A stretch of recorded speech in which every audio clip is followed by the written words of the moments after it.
And we don't know what their immigration status is at this point.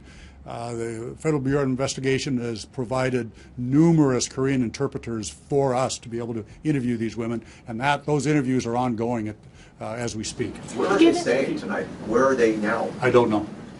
But they're not in detention, if that's what you're asking. So that was the sheriff of King County talking about those 12 women that were quote-unquote rescued from a quote-unquote trafficking ring. And you heard him say, right, that he doesn't know the immigration status, that the women are being interviewed right now, that they had to get interpreters to talk to them. This news conference happened on Thursday, and it had only been the Tuesday previous that they got these women. So there's only been one day in between. And so they haven't interviewed them. He doesn't know the immigration status. He doesn't even know where they are, but he assures us they're not in detention. But anyhow, keep all that in mind when you're listening to the next few clips.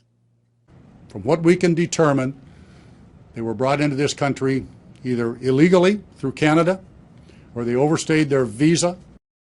Okay, but I thought you didn't know their immigration status. And many of them were debt bondage situations where their families in South Korea owed a debt, typically to organized criminals in South Korea, and they had to pay off that debt. So they were brought over here, like this one here, and held more or less, well, no, against their will in these brothels. It's interesting how he has to correct himself, right? And it's interesting how, even though they haven't really had much of a chance to interview these women, he knows that their families have these debt situations where they owe money to organized criminals. It's interesting how he's got so much information from these women who speak another language and who he hasn't had a chance to really interview, and he doesn't even know where they are. The next clip is the sheriff again. A reporter asked him a question about what's the link between the shadowy criminals in South Korea and the fellas here that they have arrested. What's the link besides just the women? What is the link there besides the women? Probably just the women, for example, but again, this is really complex. For example, one of the women, and we've got this from her affidavit. I'm not sure what affidavit he's talking about. If they haven't even been interviewed yet and they had to get interpreters, I'm not sure he's talking about one of the women that they picked up. I think he might be talking about some other woman, but whatever. Was debt bondage. Her parents owed a debt to Korean organized crime in South Korea. And when they couldn't get paid, these hooligans would come into her parents' house and beat up her parents and destroy the furniture and do all of this. So she was very fearful for her parents. And they gave her a way out. You come to the United States, you work for us, not telling her what the work was going to be, and we will forgive your parents' debt. And so they flew her over here to Seattle on a visa, and she came in, a tourist visa. She came in, and I forget the details, but she went back to Korea. But for whatever reason, she couldn't get another tourist visa to come back right away. So they took her into Vancouver, BC, and she was picked up by her contact over here and delivered to the brothel. Okay, first of all, it's just, what a crazy story, right? And it just can't be one of the women that he picked up because he's got an awful lot of detail. It's to some other woman. It's got to be. Who the hell knows where he's heard this story? But apparently this woman, the hooligans were threatening her parents and beating them up and breaking their furniture. And so they got her to come over to Seattle. And then he doesn't know the details. He doesn't remember the details. But for some reason, they sent her back to South Korea. And then they needed her to come back. It's like, why did they send her back to South Korea? Was it because her visa was running out and they were like really respectful of visa laws or something, even though they were forcing women into prostitution, where prostitution is criminalized? You know, is that why did they send her back? And then they brought her back again, where before they had a lot of respect for the law when it came to the visa expiration. They were like, fuck it, we're going to just send you in there illegally now. Let's go. I mean, this story it's crazy. It makes a lot more sense if you look at it with the possibility that maybe this woman wasn't being forced into prostitution and she was willingly engaging in it. As what I've heard, what happens is that these women, they'll come over here for a few months, work a little bit, make some money, go back home for a few months, and then come back again for a few months. You know, Now that makes more sense than these willy-nilly traffickers who force women into prostitution and yet send them home on occasion and so on. I mean, you tell me which makes more sense. Anyway, the next clip is the prosecutor giving his version. At the beginning, he's talking about the people that they arrested and how they call themselves hobbyists. They euphemistically call themselves hobbyists. And their hobby was the criminal sexual abuse of women. Is there uncriminal sexual abuse of women? Is that a thing? I should try to look that up. Brought here against their will, in servitude, to pay off debts back in Korea. They're being interviewed. We want to help them. We consider them victims of human trafficking. And we don't know all of the personal stories of these women yet. Well, then how do you know that they're victims of human trafficking if you don't know the stories, if you haven't really interviewed them yet? How does he know they're victims of human trafficking? Could it be that he's talking about that kind of trafficking that doesn't require force or fraud or coercion, the stuff that only needs you to be doing prostitution? Is that the trafficking that he's referring to? But no. He's again going to reassure us that there is force in the form of these criminals who threaten families. But we do know the story of at least one woman, we call her A.N., who was forced into prostitution in the United States to pay off a family debt in South Korea.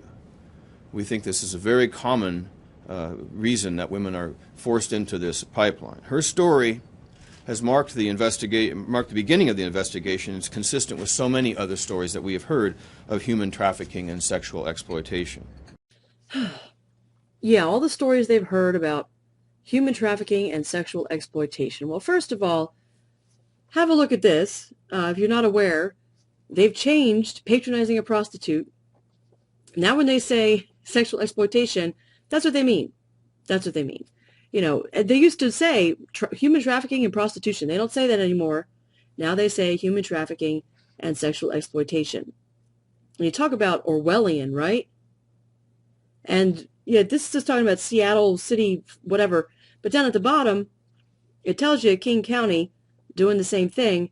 And this prosecutor here, I've heard him before and seen him before, and he's a hardcore end demander, has, drank all the Kool-Aid, way up on the bandwagon, and he's talking about all these other stories that he's heard. Where have you heard those? In the end demand propaganda manual that you get? Is that where you heard all those stories before? I mean, I don't doubt that he hears those stories, because if I was a woman who was, here from another country and I got arrested for prostitution or the cops picked me up for it, I would for sure say, oh, I've been forced by the shadowy gangsters. You know all about the shadowy gangsters, don't you, officer? Yeah, that happened to me too. Yep, that happened to me too. Yeah, I guess if you say that stuff, they don't arrest you or something. They take you to some nice house and they pamper you and let you stay in the country, no questions asked. Oh, and in this same article, they mentioned this outfit that they took some women to, again, 12 women, that they took to this rest home. Let's check that out. Oh, doesn't that sound nice? Who doesn't like freedom and such? Look at that.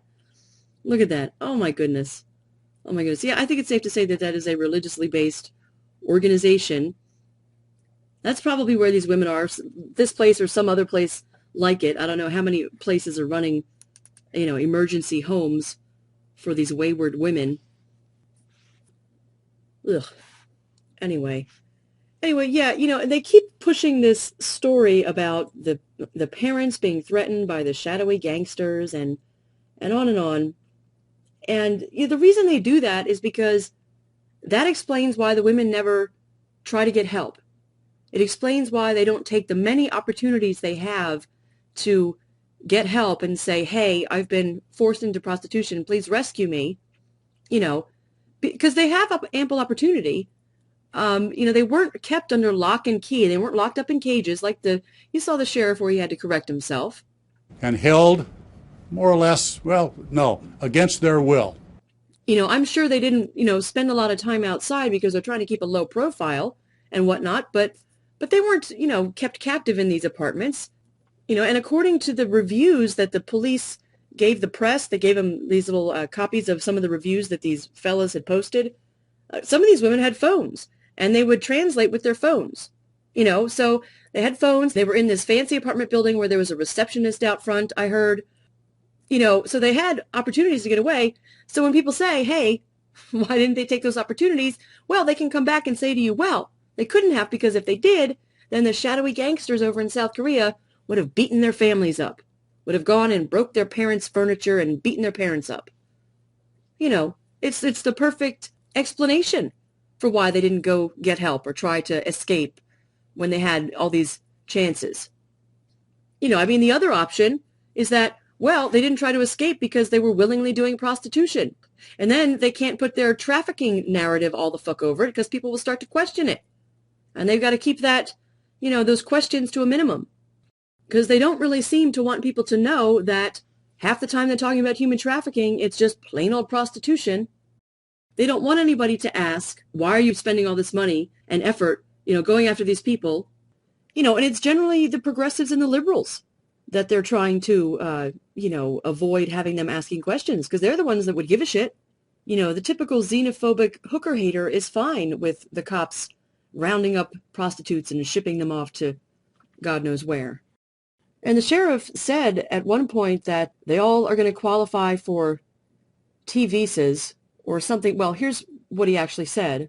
All of the women, because they're victims, are eligible for a T visa, which allows them to stay in this country, has to be approved by Homeland Security.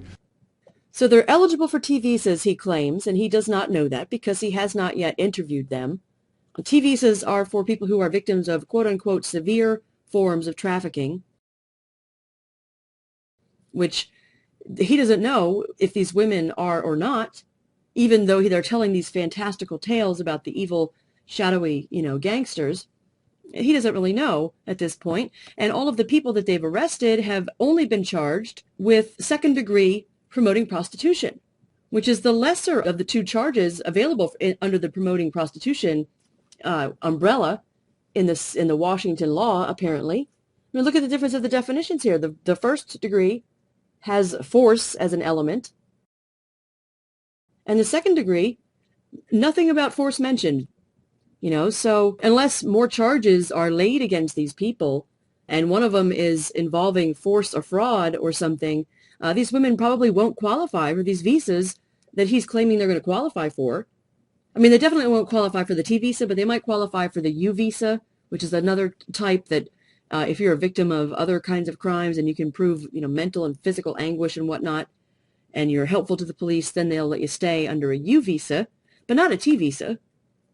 But who knows if they're even going to qualify for the U visas? We don't know because he's not releasing any of the names of the victims. Nobody's going to be able to check up and make sure that they've been, treated like the victims that they are said to be.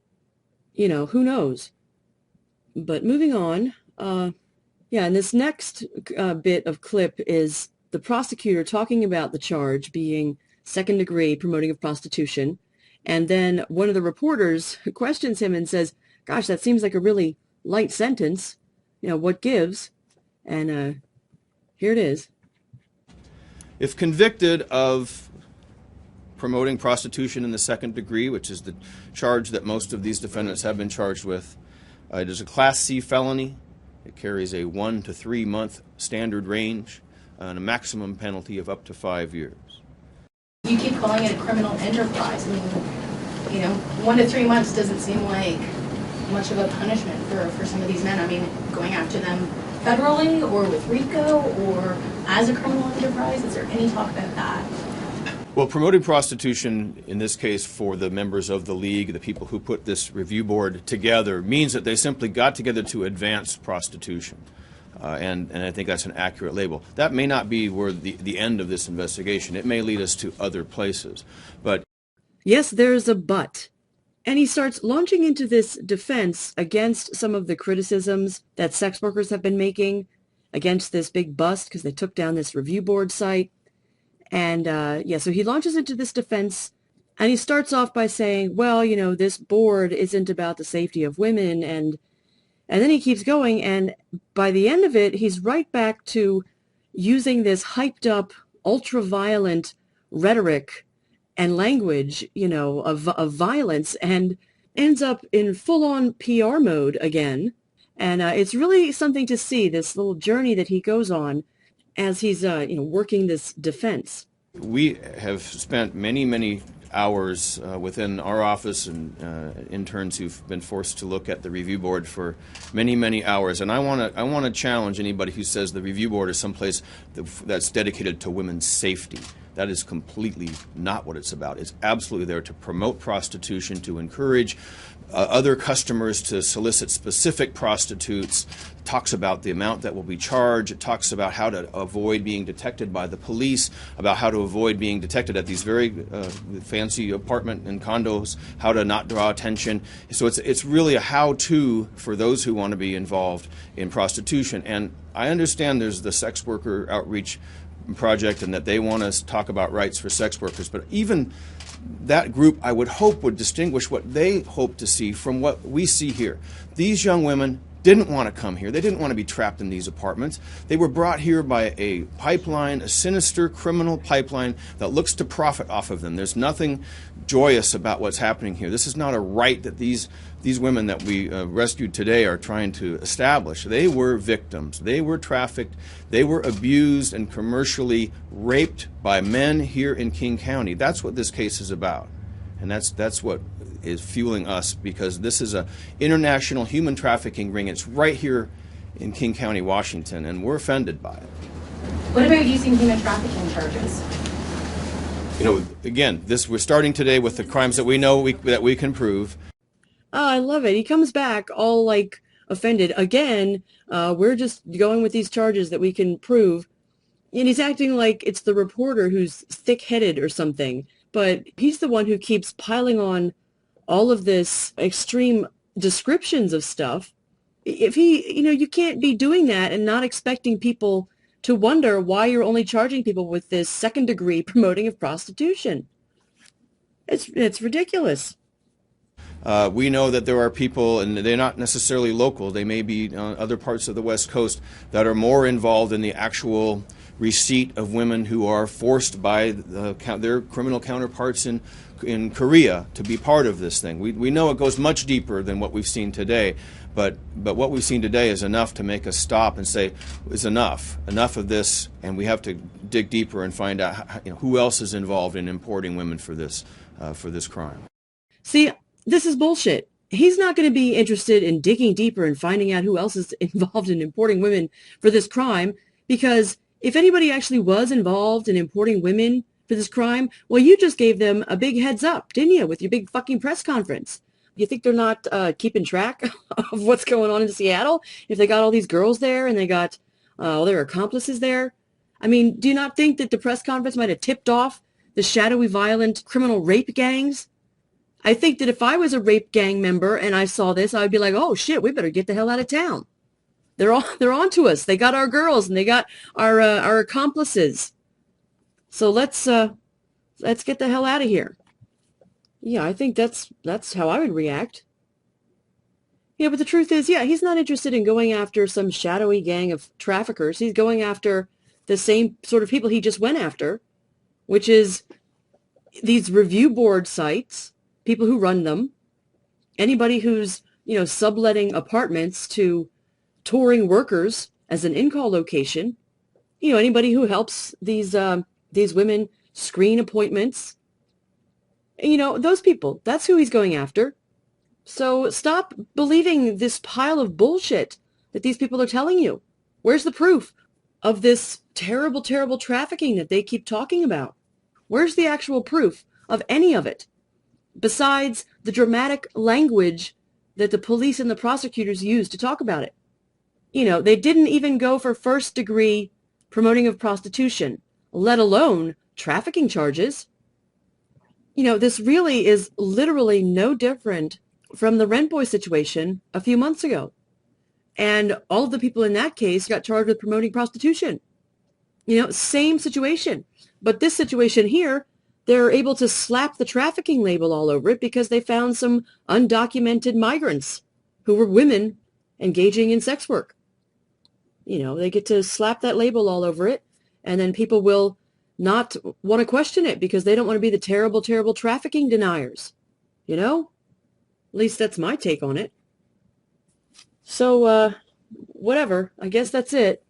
That's it. That's the end of it. That's all I wanted to show you. Thanks for listening, if you were listening. And I'll talk to you later.